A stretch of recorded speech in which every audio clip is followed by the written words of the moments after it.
ఉత్తర దక్షిణ కోస్తా జిల్లాలకు భారీ వర్షం హెచ్చరికలు జారీ అయ్యాయి. ప్రీ మాన్సూన్ కండిషన్స్, ఉపరితల ఆవర్తనాల ప్రభావంతో బలమైన ఈదురుగాలులతో కూడిన వానలు పడతాయని ఐఎండీ ప్రకటించింది. వచ్చే 5 రోజులు ప్రకాశం, అల్లూరి సీతారామరాజు, మన్యం, ఏలూరు జిల్లాల్లో మోస్తరు నుంచి భారీ వర్షాలు నమోదు కానున్నాయి.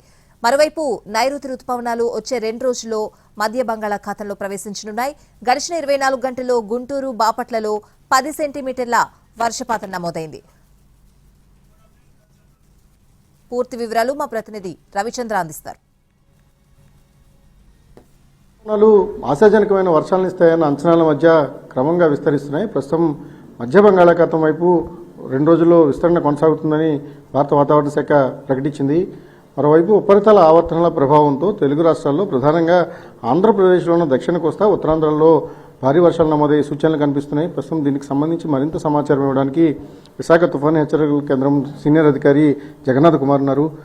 సార్, ఈ వర్షాలు ఎన్ని రోజులు కొనసాగబోతున్నాయి? ఏ ప్రాంతాల్లో భారీ వర్షాలు నమోదయ్యే అవకాశం ఉంది? ప్రస్తుతం ఉన్న ప్రీ మాన్సూన్ కండిషన్స్ అంటే రాష్ట్రంలో రాబోయే వారం రోజులు కూడా ఉరుములతో కూడిన జల్లులు పడే అవకాశం ఉంది. ముఖ్యంగా సినాప్టిక్ కండిషన్స్కి వచ్చినట్టయితే నిన్న తమిళనాడు నైరుతి బంగాళాఖాతం పరిసర ప్రాంతాల్లో ఉన్న ఉపరితల ఆవర్తనం అది బలహీనపడింది. ఈరోజు పశ్చిమ మధ్య బంగాళాఖాతం, దానికి ఆనుకుని ఉన్న ఉత్తర కోస్తా ఆంధ్రప్రదేశ్ పరిసర ప్రాంతాల్లో 1.5 కిలోమీటర్ల ఎత్తులో ఒక ఉపరితల ఆవర్తనం పొంచి ఉన్నది. నిన్న అండమాన్ దీవుల వరకు ఉన్న ఉపరితల ఆవర్తనం ఈరోజు ఆగ్నేయ బంగాళాఖాతం పరిసర ప్రాంతాల్లో 3.1 కిలోమీటర్ల ఎత్తు నుండి 5.8 కిలోమీటర్ల ఎత్తు వరకు ఆవరించి ఉన్నది.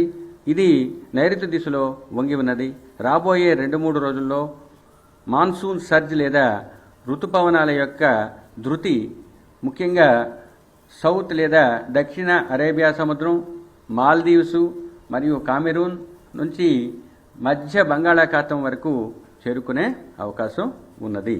ముఖ్యంగా కోస్తా జిల్లాల్లో ఈ 2 రోజులు కూడా 1-2 చోట్ల భారీ వర్షపాతం నమోదయ్యే అవకాశం ఉంది. ఇంకా నిర్దిష్టంగా చెప్పాలంటే ఉత్తర కోస్తా జిల్లాల్లో ఈరోజు రేపు కూడా పార్వతీపురం, అల్లూరి సీతారామరాజు, ఏలూరు జిల్లాల్లో 1-2 చోట్ల భారీ వర్షపాతం నమోదయ్యే అవకాశం ఉంది. దక్షిణ కోస్తా జిల్లాల్లో బాపట్ల, ప్రకాశం జిల్లాల్లో 1-2 చోట్ల ఈరోజు భారీ వర్షపాతం నమోదయ్యే అవకాశం. వాతావరణ శాఖ ఇస్తున్న సమాచారాన్ని బట్టి చూస్తే మండు వేసవిలో ఒక విధంగా చాలా చల్లటి కౌరుగానే చెప్పాలి. వచ్చే 5 రోజుల పాటు ఉష్ణోగ్రతలు తగ్గుతాయి, వర్షాలు కూడా కురుస్తాయి, కొన్ని చోట్ల భారీ వర్షాలు కూడా నమోదవుతాయని విశాఖ తుఫాను హెచ్చరికల కేంద్రం చెప్తోంది. శాటిలైట్ ఇమేజెస్ ఆధారంగా చూసినప్పుడు కూడా మనకు అదే విషయం అర్థమవుతోంది. అనేక చోట్ల భారీ వర్షాలు కురుతున్నాయి. దీనికి లోకల్ కండిషన్స్ కారణమైతే ప్రీ మాన్సూన్ సీజన్ ఇంపాక్ట్ అనేది ప్రారంభమైంది. దాని కారణంగా కూడా భారీ వర్షాలు కావచ్చు, లేకపోతే అనేక చోట్ల ఉష్ణోగ్రతలు తగ్గుముఖం పట్టడం వంటి పరిణామాలు చోటు చేసుకుంటాయని భారత వాతావరణ శాఖ చెప్తోంది. ఇవన్నీ కూడా వచ్చే నైరుతి ఋతుపవనాలు ఏవైతే ఉన్నాయో వాటికి ఒక సూచిక, వాటికి ఒక రకమైన పాజిటివ్ ఇండికేషన్స్గానే భావించాల్సిన పరిస్థితి ఉంటుంది. Cameraman Suresh, Ravichandran TV.